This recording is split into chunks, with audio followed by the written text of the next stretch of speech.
Burnsville leading Jefferson 2-1 as we go to the third period, and we now go upstairs to Chris and Lou once again. Do we dare say it? Are we close to overtime again, men? Well, we certainly are. The way this game's been going, you know that these two teams are capable of ending in a tie at the end of regulation. They've each won a game against the other, and each team has played a very solid game thus far. So we wouldn't be surprised if we had an overtime, but Burnsville does have an opportunity to pull ahead right at the beginning here. On the power play, there's still some time remaining, and Burnsville knows if Jefferson gets around that net, they're dangerous. They're going to try and keep away from getting any scoring opportunities. 56 seconds left in that power play advantage, and the Burnsville Braves will be tough if they can get 2 goals up, and pressure on the Jaguars right now to get back even here early in the third period. And that's exactly what they did against Minnetonka in their game last night. They had that ability to come back and keep bouncing back. People like Brock Rendall and Kurt Svensson, certainly dangerous attackers for the Bloomington Jefferson Jaguars, so don't count them out. Tom Moran can be very tough down the stretch too.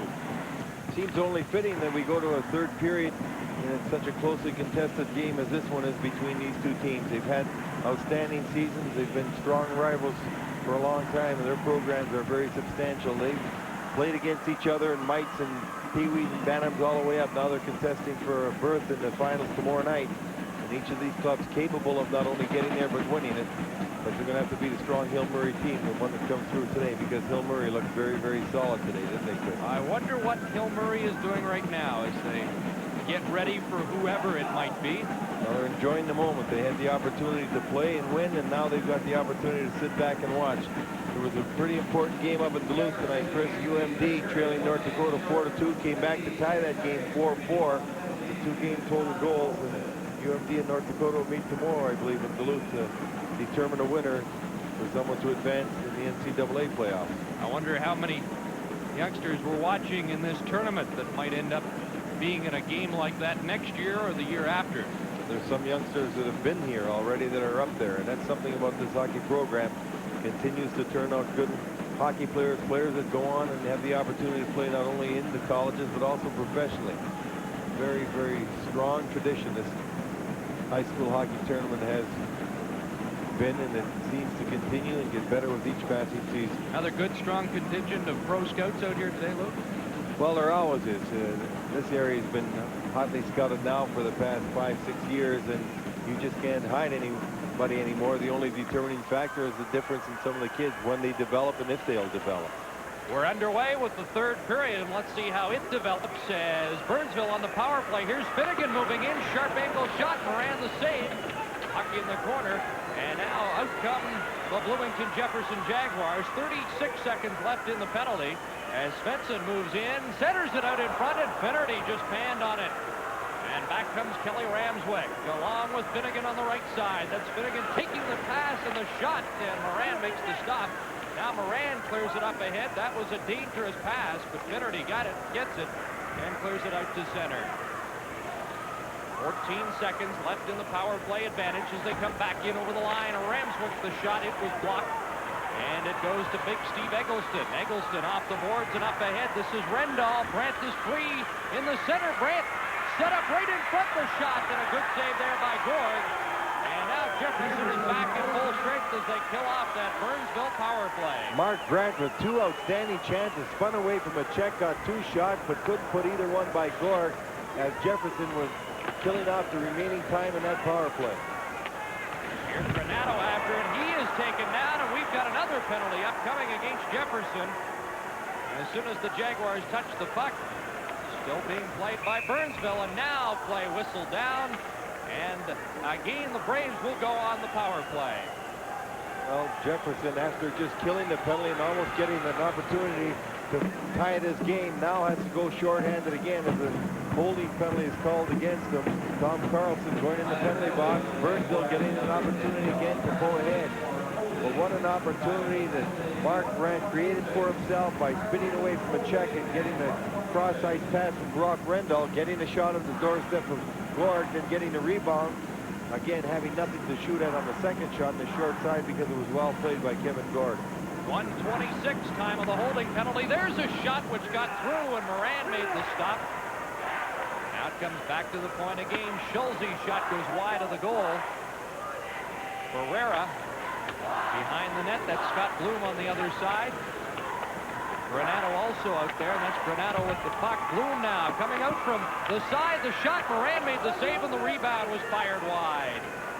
So good pressure by the Braves here, and they continue to have possession of the puck. Granato behind the net. He is taken to the boards by Eggleston. Moving in is Ferreira. He takes the shot, and that goes off Moran to the corner. It's Ferreira again with it. Good pressure here, although they are sharp angle shots. They're getting them on Moran.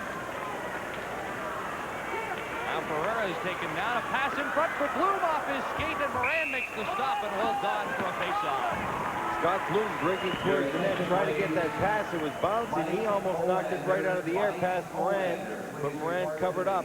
Jefferson having killed 2 of the 3 penalties tonight. The one time that Burnsville scored on the first one started this game off in Burnsville's favor, but Jefferson came back in tie, and then Jefferson on the power play got scored again. So I'm certain right now that the Jaguars are thinking maybe it's our turn to get a shorthanded goal if we can ever get out of here. You see the puck bounce. Scott Bloom tried to knock it out of the air in the net, but Moran right by the net freezes it. Here's Travelin trying to get a shot away. Failed, but a shot from the point in front, and it was just rolled wide by Featherstone. Looking for his second of the night. Featherstone out in front again. Hit the side of the net. It's Featherstone a third time. Putting it in front. They bang away at it. Now Travelin in to help out. So Branson up against the boards. Moving in is Treichel, and his shot goes wide around the boards, and it will come to the line, but kept in. Good play by Hammond. Kurt Hammond setting it up in front. There's Travelin, the backhand, and he fanned.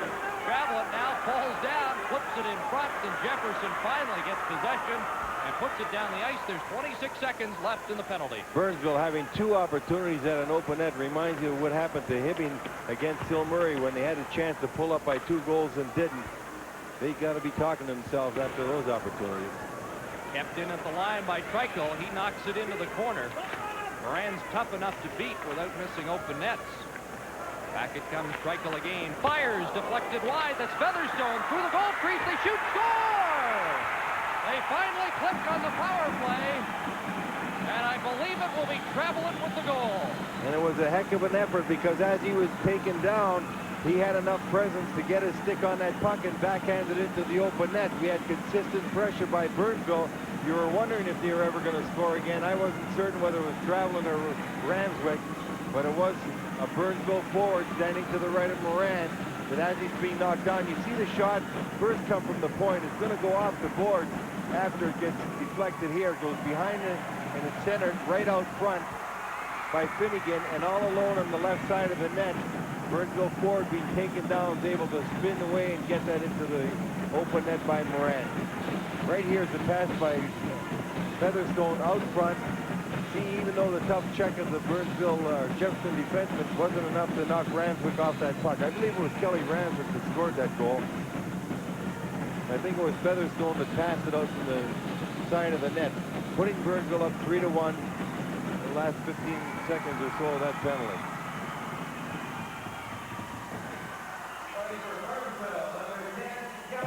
Kelly Ramswick is the goal scorer as he came on and was in the right place at the right time, and now Burnsville with a 2-goal lead.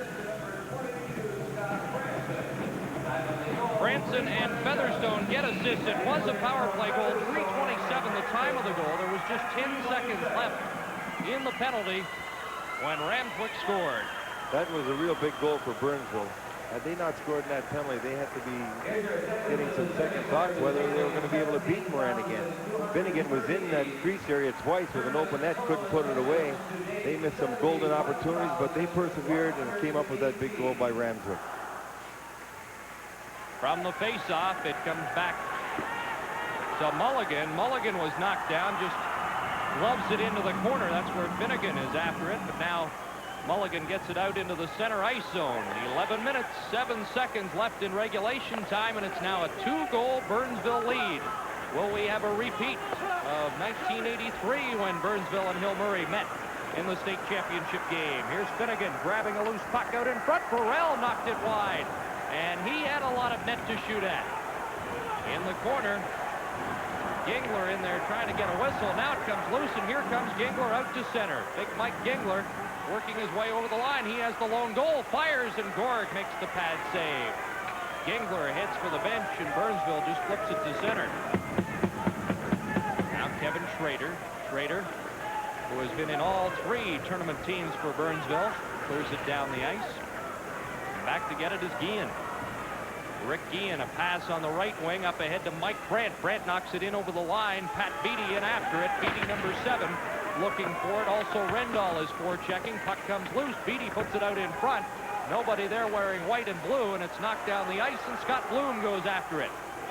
Bloom taken to the boards. Puck comes loose, and Rick Guillen has it for Jefferson. Good pass up ahead to Mike Brandt. He's taken to the boards by Schulze.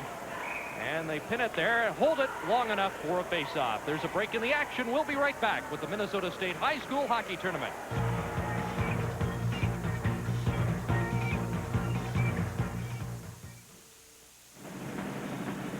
9 minutes, 53 seconds left in regulation time. Burnsville leading 3-1. The attendance in tonight's session, 17,238. And we're on our way to another plus 100,000 total attendance at the Minnesota State High School Hockey Tournament. Here comes Bloomington Jefferson. There's a shot by Svensson, and Gorg knocks it to the corner. Svensson is a player that Jefferson will be counting on in these last 9.5 minutes to get untracked offensively. He's one of their big guns. Mulligan clears it up on this near side. Erickson just got rid of it against the boards, and it's Kurt Hammond putting it back into the Jaguar zone. Tom Carlson skates out. Long lead pass looking for Finnerty, and he just couldn't control it as they tried that breakaway pass. Now following up on the play, this is Svensson into the zone. Svensson turns, takes a look, cross-ice pass. This is Guillen winding up. Shot, Gorg save, rebound, and Gorg covers up. Guillen having a good shot after Svensson makes a pivot, and he tried to put that right on the net, which he did, to get a rebound, because standing on the doorstep was Todd Olson, number 2.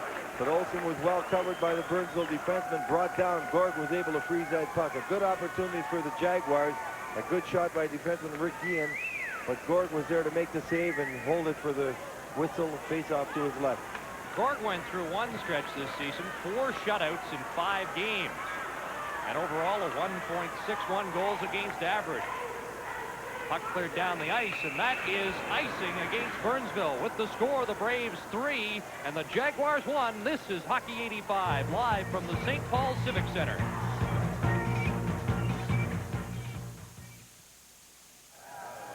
Maybe a future voice of the Minnesota State High School Hockey Tournament. Good luck to Kevin Gorg in his future plans. Well, Chris, he knows what a good life you've got, and he wants to fall in your boots. It's a lot of fun working with guys like you, Lou. Especially when you deny all those rumors that seem to surface. Here comes Burnsville down the ice, and it's called on the offside. 8:35 left in regulation time. Well, John Burrell, trying to take that defenseman out, actually was taken down himself, forcing the offside as Kelly Ramswood coming down the ice with that puck. Burnsville knows that if they can continue to put pressure on the Jaguars, not giving them any opportunity to get in the game, the Jaguars are going to have to start opening up and gambling, and they might be able to capitalize. So you can expect to see them get that puck out of the zone very quickly and just keep dumping it in that Jaguar zone. Gingler, Lavin, and Carnell Hall up front for Jefferson as they try to get an offensive mounted. Rick Guillen has the puck, and Guillen, who has had a solid tournament, picks his way out to center ice and fires it in. They'll chase after it. That's Carnell Hall, number 13, working his way in. Lavin overskated the puck, and back comes Finnegan. Here's Herm Finnegan with John Burrell over the line. Drops it for Burrell. Burrell tried to slide it back into Finnegan. That failed to click, and Carnell Hall starts out. Hall steps over the line, clears it in, and it looks like Jefferson's making a line change. And Burnsville now skates out. Good rush by Luckcraft here over the line. The shot, and Moran with the save. Luckcraft's brother was the goaltender for Burnsville last year. Andy, puck cleared up over the glass and out of play. 7:47 left. Well, we look at a fellow right there, number 17, Mark Brandt. Had a great opportunity at the beginning of this period to bring this game to a tie, but Kevin Gorg beat him twice. He had a good move to free himself to get those 2 opportunities. I'm sure he'd like to see, or his father would like to see him win a state championship. Mark Brand playing very solidly all year long for this Jefferson team. There's a shot from the faceoff. They score. Burnsville. I believe it was Scott Bloom doing it again, and that puck seems to deflect up in the air and just beat goaltender Tom Moran right off the faceoff.